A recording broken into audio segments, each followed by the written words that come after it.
About 6 months ago, a good friend of mine gave me this jet lathe, and I've never had a woodworking lathe previous to that point, so I didn't exactly know how I was going to interact with it and what type of cart I wanted to make.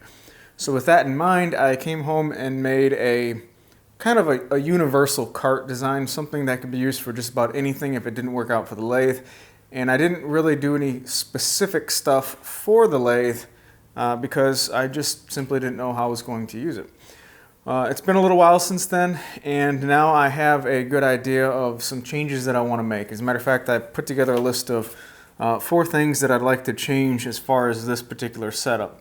The first thing is to remove the bed extension. I have, in the 6 months that I've had it, I've never had the need to use the bed extension, so I would like to instead utilize that real estate on the cart for something else. So it has to come off.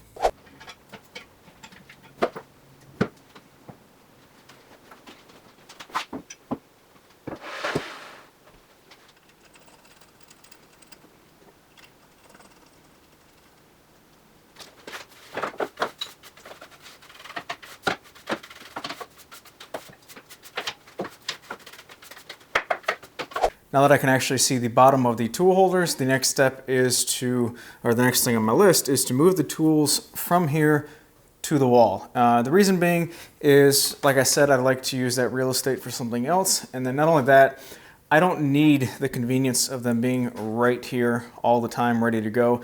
It's not that big of a deal for me to reach over to the wall and grab something because I generally turn in this area of the shop anyway.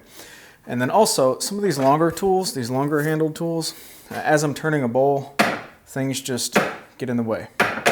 So these are okay going to the wall. I'm okay with decreasing the convenience by just a little bit.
I can already tell that I like the shelf and the tools being up here a lot more than down here, mainly because having that wall right there was just a pain in the butt to sweep chips out of. Anyway, a couple things to note really quick. I did not bolt the lathe down to the cart when I initially built the cart. Instead, I just screwed down some stop blocks to stop it from vibrating off of the cart. And the reason being is this thing's relatively light, and if it's not secured down, then it gives me easy access to just pick it up and put it in the back of my truck if I wanted to take it over somebody else's house. So that's that. The shelf, most importantly, does not interfere with the dartboard cabinet, which is nice because I play darts in here a lot more than I actually thought I would.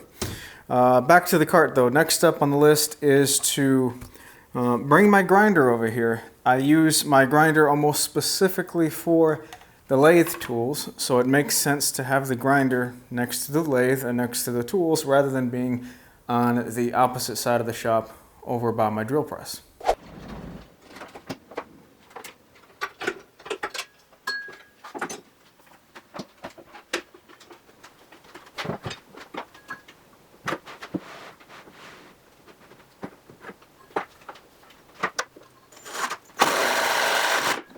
The grinder was already secured to a piece of plywood, and I just secured that piece of plywood to the cart with one screw, and that's all it needs. It's not going to go anywhere.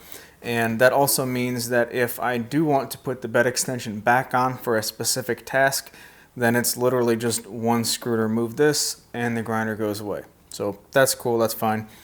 This side over here, I do have to have access for the arm to swing out, and then also if I'm grinding a tool, well then it might be in the way with the garage. That's not going to be a problem whatsoever anyway, because if I'm sharpening a bowl gouge or a spindle gouge, then that means I'm actually using the lathe, and when I do use the lathe, I'd pull it away from the wall and kind of put it in this central area because it's easier to clean up the chips afterwards if I do so. And if that's the case, then there's plenty of access to both sides of the grinder, and that shouldn't be a problem whatsoever. And then for this to fit all the way up against the wall, this arm needs to come out.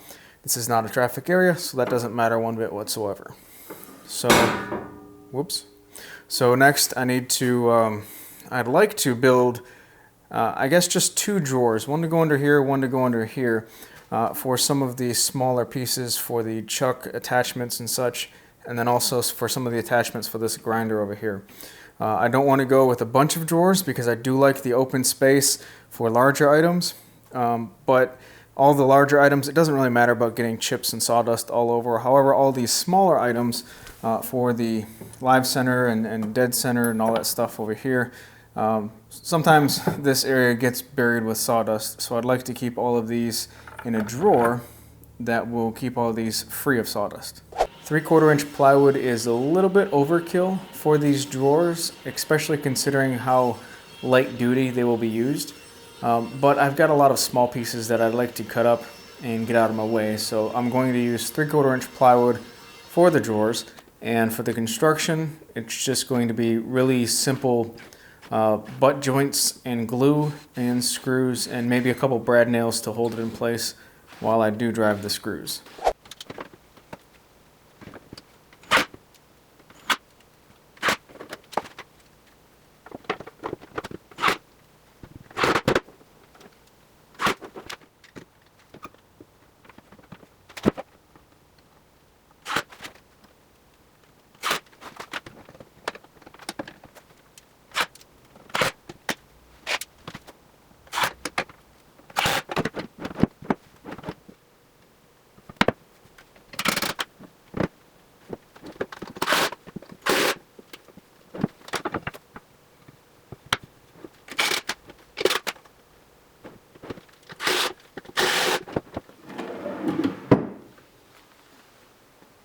For the drawers, I made sure that they were as high as possible, and then also they were inset so that even with the drawer front, they're about 1/2 inch in from the front of the cabinet, and that should stop any type of sawdust or chips from falling in there.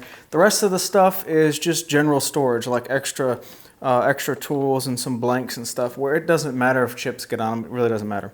But all of my headstock and tailstock stuff, that's a tongue twister, and chucks and all that is in this drawer. It's not incredibly organized. I could go a step further with dividers in here, but at this point I don't think it's necessary. Maybe in the future I can do so. And then also on this drawer over here I've got some grinding stuff and some other miscellaneous storage that actually is a little bit more beneficial to have up as well, so you're not bending down into the lower cavities to get the stuff. So anyway, that is a successful shop day, I guess. This is some small stuff that adds up to a lot more efficiency and enjoyment in the shop. And a couple little things that I've been wanting to do for a little while, and took the day to finally get them done.